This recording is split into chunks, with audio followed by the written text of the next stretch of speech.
जय हिंद स्टूडेंट, आप सभी का तिलक ट्यूटोरियल में स्वागत है।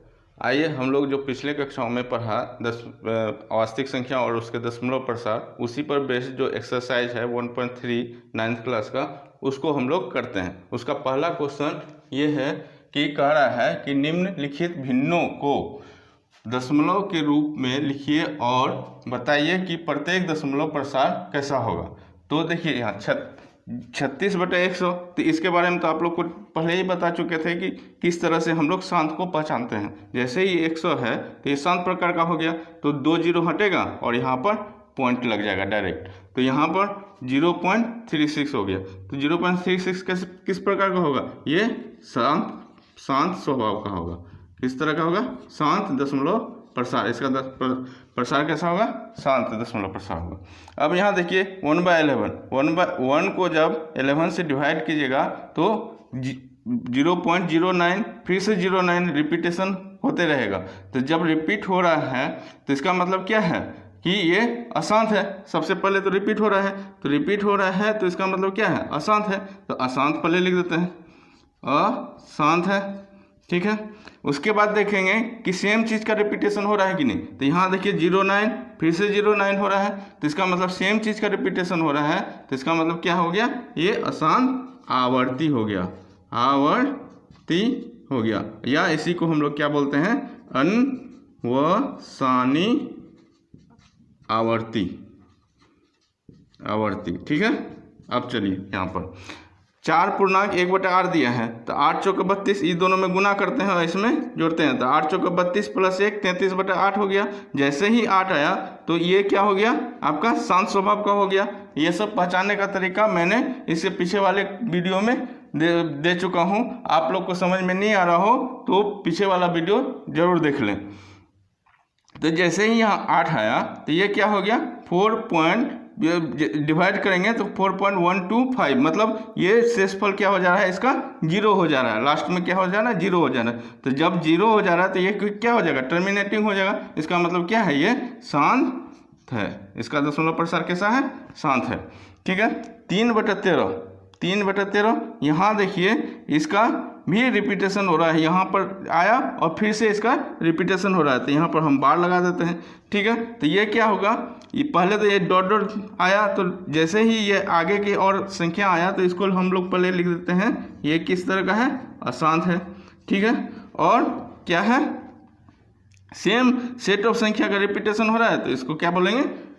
आवर्ती, ठीक है, आवर्ती बोलेंगे। अशांत आवर्ती या अनवसानी आवर्ती बोलेंगे। अब आइए 2/11, 1/11 का 0.009 करके आया था। इसको हम लोग क्या लिख सकते हैं? 0.09 पर बार। इसको क्या लिखेंगे? 0.09 पर बार लिखेंगे, ठीक है।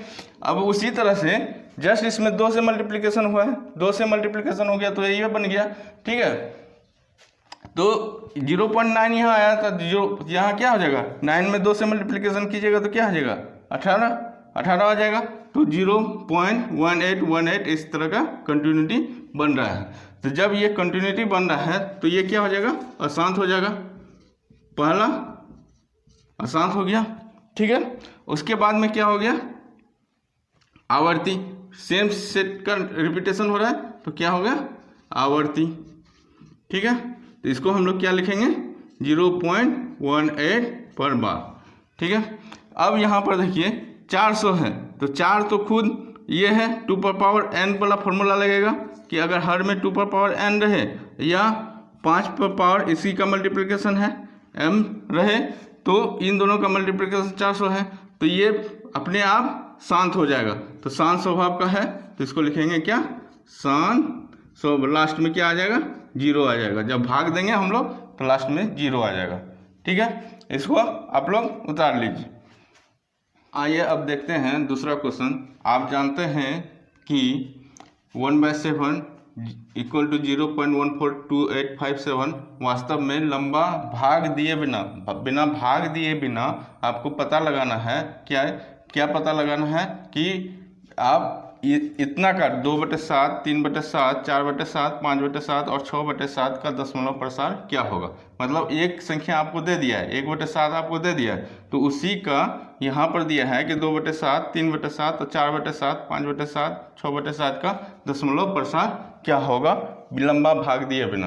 तो एक संख्या तो दे दिया है, उसी के आधार पर हम लोग यहाँ देखेंगे। इससे पहले भी हम लोग देख चुके थे, वहाँ पर क्या था, पहला क्वेश्चन में 1/11 था, 1/11 था, तो क्या निकाले थे 0.09 पर बार निकाले थे। तो एक और क्वेश्चन था उसी में कि 2/11 का क्या हो जाएगा, तो 2 से मल्टीप्लाई किए थे हम लोग, तो 2 से मल्टीप्लाई किया था तो 2 गुना 0.09 पर बार इक्वल टू क्या हो गया था 0.18 पर बार लग गया था, ये हुआ था। तो उसी तरह से हम लोग यहाँ पर करेंगे। यहाँ पर क्या करेंगे, 2/7 है तो इसको हम लोग क्या लिख सकते हैं, 2 गुना 1/7, तो 2 गुना 1/7 का वैल्यू क्या दिया है आपको 142857, 0.142857 पर बार दिया है। तो जैसे ही 2 से गुना करेंगे तो देखिए यहाँ पर 7 दूना 14, ठीक है, 5 दूना 10, 1 11, उसके बाद 8 दूना 16, 1 17, ठीक है, 2 दूना 4, 1 5 और 14 दूना 28 हो गया। तो यहाँ पर उसी तरह से यहाँ पर मल्टीप्लिकेशन कीजिए, मल्टीप्लिकेशन करते जाइएगा और ये सब आंसर आपको मिलते चले जाएगा। ये भाग विधि से नहीं हुआ, एक्चुअली में गुणन विधि से हुआ, जो कि 1 का मान दे दिया है उसी को हम लोग लिखे हैं। अब देखिए 3/7 दिया है, तो 3/7 को हम लोग क्या लिख सकते हैं, 3 गुना 1/7, ऊपर में 3 को 1 से गुना कीजिएगा तो 3 हो जाएगा और 7 का 7 रह जाएगा। तो 3 गुना 1/7 को 3 गुना 0.1/7 का वैल्यू दे दिया है, तो उसी से गुना कर देना है, ठीक है। इस तरह से आप कीजिएगा तो आप लोग का ये बन जाएगा सवाल। टाइम बचाने के लिए हम पहले इस क्वेश्चन को लिख लेते हैं, फिर वो उसका सॉल्व करके आप लोग को बता रहे हैं, ठीक है। नहीं तो पूरा चैप्टर एक वीडियो में अभी नहीं हो पाएगा, छोटा से छोटा वीडियो में नहीं हो पाएगा, होगा लेकिन लंबा वीडियो बन जाएगा, इसलिए कम समय के लिए हम लोग ये कर रहे हैं, ठीक है। इस एक्सरसाइज का तीसरा क्वेश्चन क्या कर रहा है कि निम्नलिखित को p/q के रूप में व्यक्त कीजिए और जहां p और q पूर्णांक है और q is not equal to 0 है, q जो है 0 नहीं है, तो ये तो परिमेय संख्या का परिभाषा है, परिमेय संख्या में हमको p/q के रूप में दिखाना है। तो हम लोग इससे पहले वाले वीडियो क्लास में जब एग्जाम्पल बना रहे थे, इसका सारा मेथड हम लोग देख चुके थे कि ट्रिक से भी देखे थे कि अगर ऑब्जेक्टिव क्वेश्चन आ जाएगा तो ट्रिक से सॉल्व कर देंगे और लॉन्ग मेथड से। यहाँ पर हम लोग लॉन्ग मेथड देख लेते हैं, ठीक है, फिर से देख लेते हैं। तो यहाँ पर देखिए 1 नंबर में 1 नंबर क्वेश्चन बना रहे हैं, 3 का 1 नंबर बना रहे हैं। तो माना कि x इक्वल टू कितना हो गया 0.6 पर बार है, तो 6 हम लिख देते हैं, 6 और ये रिपीट हो रहा है, लगातार बढ़ते चले जा रहे हैं, इसको समीकरण 1 मान लीजिए। अब क्या है कि अगर 1 पर बार रहे तो हम लोग 10 से मल्टीप्लिकेशन करते हैं, अगर 2 पर बार रहे तो 100 से, अगर 3 पर बार रहे तो 1000 से मल्टीप्लिकेशन करते हैं। तो यहाँ एक ही संख्या पर बार है तो हम लोग किससे करेंगे 10 से मल्टीप्लिकेशन करेंगे। ये सब पिछले वीडियो क्लास में हो चुका है। तो 10 से जैसे ही मल्टीप्लिकेशन करेंगे कि समीकरण 1 को लिखेंगे, समीकरण 1 को 10 से गुना करने पर क्या आता है, क्या आएगा 10x इक्वल टू 0 पॉइंट क्या हो जाएगा, पॉइंट यहाँ से हट के यहाँ चले आएगा, तो ये हो गया 6.666, ऐसे ही बढ़ते चले जाएगा, ठीक है। तो ये हो गया 10x का। अब समीकरण 2 में, ये इसको समीकरण 2 मान लेते हैं, तो समीकरण 2 में 1 को घटाने पर, समीकरण 2 में 1 को घटाएंगे तो क्या हो जाएगा 10, ये 10x, यहाँ x इक्वल टू कितना है 0.666, इसी तरह से बढ़ते जा रहे हैं यहाँ पर। अब जैसे देखिए दशमलव के बाद सेम संख्या है तो ये कैंसिल हो जाएगा, 6 में से 0 गया, 6 इधर हो गया, 10x में से 1x चले गया, यहाँ दोनों में माइनस का चिन्ह लगा देंगे, तो घटा रहे हैं ना, 2 में से 1 को घटा रहे हैं, 2 समीकरण में से 1 को घटा रहे हैं, तो यहाँ दोनों तरफ माइनस का चिन्ह लगा के करेंगे।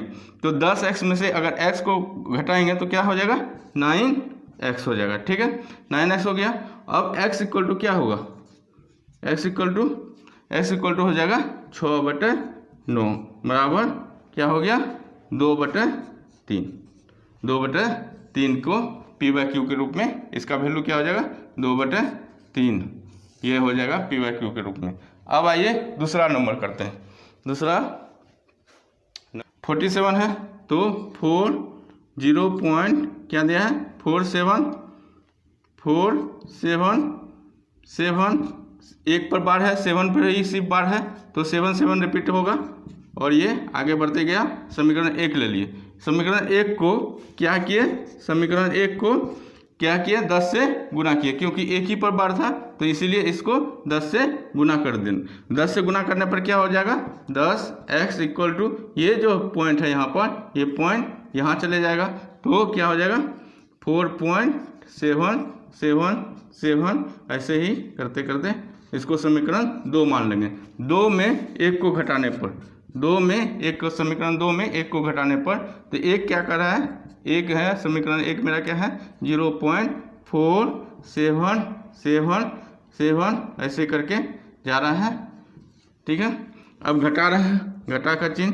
ठीक है, ये पॉइंट के बाद ये जितने सारे 7 हैं इधर चले जाएंगे। 7 में से, लास्ट वाले 7 में से 4 चले गया, तो बचा कितना 3 पॉइंट दे दिए, यहाँ पर बचा कितना 4। ठीक है, इधर हो गया क्या 9x इक्वल टू इतना हो गया। ठीक, अब 9x इक्वल टू इतना हो गया, तो x बराबर क्या हो जाएगा 9 नीचे आ जाएगा, तो x इक्वल टू हो गया 4.3/9, और जैसे ही पॉइंट को हटाएंगे तो क्या हो जाएगा 43/90, मतलब 43/90 आ गया। क्या आ गया 43/90 आ गया। अब ये वाला संख्या को 0.001 फिर 0.001 ऐसे करके है। ठीक है, 0.001 फिर 0. जैसे करके दिया हुआ है संख्या, तो ये रिपीट हो रहा है, लगातार रिपीट हो रहा है। 3 संख्याओं पर बार है, तो हम लोग क्या करेंगे 1000 से गुना कर देंगे। इसको कितना से गुना करेंगे 1000 से गुना करेंगे। 3 संख्या पर है तो 1 पर 3 0 देके गुना कर दिए, तो क्या हो जाएगा 1000 x इक्वल टू हो गया, क्या हो जाएगा, ये पॉइंट हट के यहाँ पर चले आएगा, तो इधर हो गया क्या 1.001, फिर ये कंटिन्यू हो जाएगा समीकरण 2। अब समीकरण 2 में 1 को घटाने पर, समीकरण 2 में 1 को घटाने पर क्या हो गया, x ले लिए, x इक्वल टू 0.001 ऐसे ही था, तो इसको पॉइंट से दिखा देते हैं। ठीक है, ये समीकरण 1 घटा दीजिए। घटाने पर क्या मिलता है हमको, इधर ये कट गया, इधर हो गया 1, और इधर क्या हो गया 1000 में x में से 1 x चले गया, तो इधर हो जाएगा 999x। ठीक है, x का वैल्यू अगर फाइंड करेंगे तो x इक्वल टू क्या हो जाएगा 1/999। ये हो गया आपका आंसर। इसका कितना हो गया 1/999 p/q के रूप में हो गया। ठीक है, इस तरह से आप लोग समझ गए। इसी एक्सरसाइज का चौथा क्वेश्चन 0.999 को p/q के रूप में व्यक्त करना है, और आप अपने उत्तर को बोल रहा है आप लोगों को कि क्या आप अपने उत्तर से आश्चर्यचकित हैं, और अपने अध्यापक और अपने सहपाठियों से इसका सार्थकता पर उत्तर के जो उत्तर जो आया है आपको उसके सार्थकता पर जांच कीजिए। तो पहले बनाते हैं कि क्या होता है। पर माना कि क्या है x इक्वल टू 0.999, ये रिपीट हो रहा है। अब कितना से गुना करेंगे, तो यहाँ से पता चल रहा है कि एक ही नंबर का बार बार रिपीटेशन हो रहा है, तो इसको हम लोग क्या लिखेंगे 0.9 पर बार लिख देंगे। तो माना कि x इक्वल टू क्या हो गया 0.999। ठीक है, इसको समीकरण क्या लिखे, एक ही संख्या पर बार है, तो हम लोग 10 से मल्टीप्लिकेशन करेंगे, तो समीकरण 1 को 10 से गुना करने पर, ठीक है, तो 10x इक्वल टू क्या हो जाएगा ये पॉइंट जो यहाँ पर है ये हट के यहाँ चले आएगा, तो क्या हो जाएगा 9.9993 3 डॉट दे दिए। ये समीकरण 2 हो गया। अब समीकरण 2 में एक को हम घटा देते हैं। समीकरण 2 में एक आप लोग यहाँ पर लिखिएगा, समीकरण 2 में एक को घटाने पर, ठीक है। तो यहाँ पर लिखेंगे 10x में से इसको घटाते हैं तो क्या हो जाएगा, x बराबर 0.999 है, डॉट डॉट डॉट, ये समीकरण 1। जब घटाते हैं हम तो क्या हो जाएगा, माइनस, यहाँ पर भी माइनस लगा देते हैं, तो पॉइंट के इधर और पॉइंट के इधर खत्म हो गया, तो 9 में से 0 चले गया तो बचा कितना 9, ठीक है। और x 10x में से x चले आया तो बचा क्या 9x, ठीक है। 9x इक्वल टू 9, तो x इक्वल टू क्या हो जाएगा, x इक्वल टू क्या हो जाएगा 9/9, मतलब 9/9, 9/9 क्या हो जाएगा, कट के 1 हो जाएगा, ठीक है। ये x इक्वल टू का मान निकल गया 1, मतलब 9.9 बार का मान निकल गया 1। यही बता रहा है कि यहाँ पर 0.999 है, यहाँ 1 कैसे आ गया, इसी के बारे में चर्चा करने बोल रहा है। तो देखिए 0.99999 आप करते जाइएगा तो ये नियरेस्ट टू 1 के बराबर हो जाएगा। 1 तो नहीं हो सकता लेकिन नियरेस्ट टू 1 के बराबर हो जाएगा। इसमें हम लोग यही लिखेंगे कि 0.999 और 1 में बहुत कम का अंतर है, इसीलिए इसको नेगलेक्ट किया जा सकता है बहुत कम के अंतर होने के वजह से, ठीक है। अब इसका अगला क्वेश्चन देखेंगे। इस चैप्टर का 5वां क्वेश्चन क्या कर रहा है कि 1/17 का दशमलव प्रसार में अंकों के पुनरावृत्ति में अंकों की अधिकतम संख्या क्या हो सकती है, अपने उत्तर के जांच की लिए विभाजन क्रिया कीजिए। विभाग विधि से बोल रहा है, विभाग विधि से आप इसका 1/17 का निकालिए कि कैसे होगा। तो जब हम भाग दिए यहाँ पर, तो भाग जब दिए तो इस तरह का आ रहा है और भाग देते देते हमको ये मिला, ठीक है। तो आप लोग भी भाग दीजिएगा और भाग देने के बाद आप लोग को ये मिलेगा, ठीक है। यहाँ पर देखिए 17 में क्या करना है, 1 में भाग देना है, तो जैसे ही 0 पॉइंट बैठाएंगे 1 0 आ जाएगा, लेकिन 17 10 में भाग नहीं लगेगा, 17 से 10 में भाग नहीं लगेगा, तो फिर से 1 0 दे देते हैं, पॉइंट के बाद 0 दे देंगे तो यहाँ पर एक और 0 बैठ जाएगा।